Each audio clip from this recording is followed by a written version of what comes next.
Richmond. Se você nunca ouviu falar desse cara, então talvez seja a hora de conhecer um pouquinho da história dele. A gente está falando de um cara com passagem pela Indy, que se tornou um dos principais adversários do início de carreira do Dale Earnhardt, maior campeão da história da NASCAR, e que inspirou o personagem do Tom Cruise no filme Dias de Trovão. Um piloto de uma trajetória fantástica que completaria 66 anos nesse mês, se não tivesse perdido a vida aos 34 como uma das vítimas do período mais devastador da AIDS. Você vai conhecer a incrível história de superação desse cara que, mesmo depois do diagnóstico e bastante debilitado, encontrou forças para voltar a correr e vencer no topo do esporte norte-americano.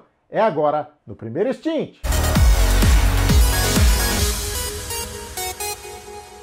Para você que gosta de automobilismo, mais uma edição do Primeiro Stint, hoje abrindo espaço para a incrível história do Team Richmond.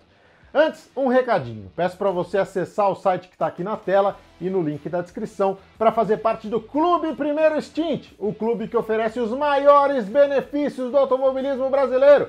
É fácil, você escolhe um dos planos, fatura brindes exclusivos, como itens oficiais da Puma e o Anuário Automotor Esporte, e ainda ajuda o Instituto Ingo Hoffmann. Metade de todo o valor arrecadado é destinado ao Instituto. Não é promoção, não é sorteio, é assinou, ganhou, tudo garantido para você. Acesse lá e participe. Além disso, seu nome também vai aparecer aqui como apoiador do canal em todos os nossos vídeos, como você está vendo agora. Esses são os nossos parceiraços do Primeiro Stint e do Instituto Ingo Hoffmann. Bom, mas o papo é Team Richmond, um cara diferente de tudo o que a NASCAR já tinha visto. Quando ele chegou na principal categoria do automobilismo norte-americano, destoava bastante daquele ambiente, né, tomado por cowboys e rednecks do interior dos Estados Unidos. Ele era só um playboy querendo se divertir nas corridas de carros. O background no automobilismo incluía uma rápida passagem pela Indy, onde ele foi eleito o estreante do ano nas 500 milhas de Indianápolis de 1980. Mas nada muito além disso. Ele não deu certo lá porque ele arrebentava um carro atrás do outro no muro e estava mais preocupado com as câmeras, com as melhores festas e tal, né? Era um cara boa vida mesmo. De certa forma, um produto que a NASCAR ainda não tinha. Esse estilo de vida meio celebridade rendeu a ele o apelido de Rollywood. E anos mais tarde, ele acabou inspirando um filme sobre a NASCAR, o Dias de Trovão, em que o personagem Cole Trickle, interpretado pelo Tom Cruise, é livremente inspirado no Team Richmond. Mas a carreira do Richmond deu uma bela de uma guinada quando ele começou a ganhar corridas. Em 1986, ele foi o piloto que mais venceu na temporada, 7 vezes, incluindo a última etapa. Só faltou um pouquinho de regularidade para tirar o título do Dale Earnhardt, mas ele terminou na terceira posição e era o favorito para o ano seguinte. I want to come back and finish first and feel what it's like. Earnhardt's in a real good mood this week and it must be due to that, and it's a nice change in him, you know? I can't wait for next year, 87. Só que na mesma época em que a carreira estava decolando, o Team Richmond passou a enfrentar sérios problemas de saúde. Ele ficou doente um dia depois da festa de premiação do campeonato de 86 em Nova York. Passou bastante tempo internado com um tipo de pneumonia grave, né? E mesmo depois de voltar para casa, ele ainda não conseguiu se recuperar a tempo do início da nova temporada. A imprensa imediatamente começou a especular, a reportar que a doença estaria ligada aos efeitos da AIDS, que destrói o sistema imunológico e era um grande enigma na época. Por medo, receio e meio que por já conhecer o preconceito em torno da doença, o Richmond escondeu isso e negou diversas vezes que tivesse o vírus HIV, embora, evidentemente, ele já conhecesse o diagnóstico depois dessa bateria de exames que fez no hospital. The other rumors, obviously, in today's culture was that you had some sort of terminal condition, be it cancer or be it infectious disease that was incurable, that you would not come back. No, I mean, you know, they had cancer, they had AIDS, I had everything there was to have. No, I didn't feel like surfacing to tell anybody. It wasn't none of their business in the first place, as far as I was concerned. The first thing on my agenda, the number one priority on my agenda was to get better. Chasing after these knotheads with these rumors and stuff was not, I didn't feel one of the ways to do it to get better. Eram tempos difíceis para revelar essa doença para o mundo, né? E vamos ser realistas, foi só por causa dessas negativas que a NASCAR permitiu que ele voltasse a correr no meio de 1987, apesar de bem debilitado. E olha, aqui a coisa fica heróica, mostrando a força que esse cara tinha, além do excepcional piloto que ele era. Já que ele era chamado de Rollywood, o que ele fez nesse retorno às pistas foi mesmo coisa de cinema. Depois de quase 7 meses afastado, ele simplesmente ganhou a corrida que marcava a volta dele às pistas, disputada lá em Pocono, na Pensilvânia. Ele chorou muito depois de cruzar a linha de chegada.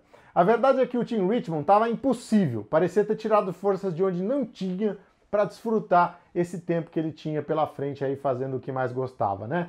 Corrida seguinte, Riverside, Califórnia, e o que acontece? Ele vai lá e ganha de novo. Um negócio espetacular, mas que infelizmente tinha prazo para terminar, né? Pouco depois, 6 corridas depois, o Richmond teve de se ausentar novamente das corridas porque as condições de saúde começaram a se deteriorar.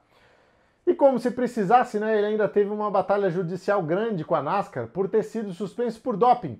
O teste do time deu negativo para pseudoefedrina e Advil, 2 substâncias de tratamento médico, ambas proibidas. O team disse que o resultado era um erro do laboratório e na época a NASCAR pediu acesso aos registros médicos do piloto, mas ele negou, evidentemente com medo de ter a sua doença revelada. Mais uma vez a gente vai lembrar que o preconceito era muito grande. Tinha uma pressão por parte de muita gente na NASCAR, incluindo outros pilotos e equipes, para que ele não voltasse a correr. A família conta que as equipes de resgate afirmavam que não se sentiam seguras para atender o piloto em caso de acidente, por ter contato com eventual sangramento, etc. Só para ter uma ideia do nível de desinformação e do tamanho da ignorância em relação ao vírus na época, né? O time fez um outro exame antidoping na sequência, mais ou menos em 88, e nenhuma substância foi encontrada. Aí a NASCAR então o liberou para correr e eles resolveram essa pendenga judicial com um acordo amigável. Mas não dava mais tempo. O Team Richmond morreu em agosto de 89, aos 34 anos de idade. Foi só 10 dias depois da morte dele que a família pôde confirmar, livre do medo e do preconceito, que de fato o piloto havia perdido a vida em função das complicações causadas pela AIDS.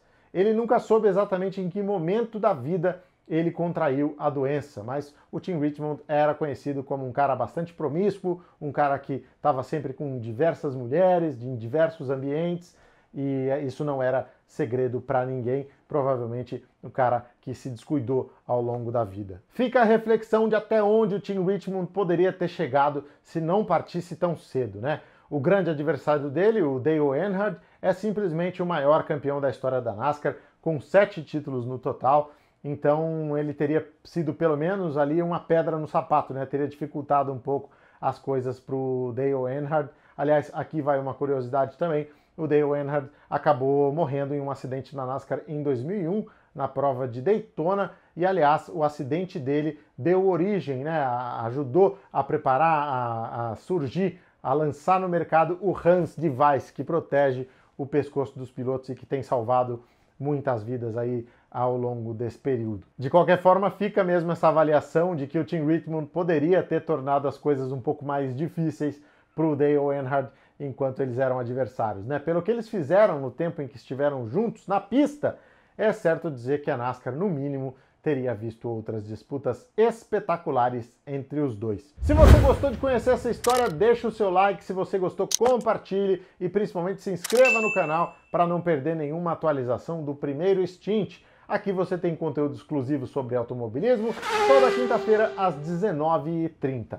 Um abraço!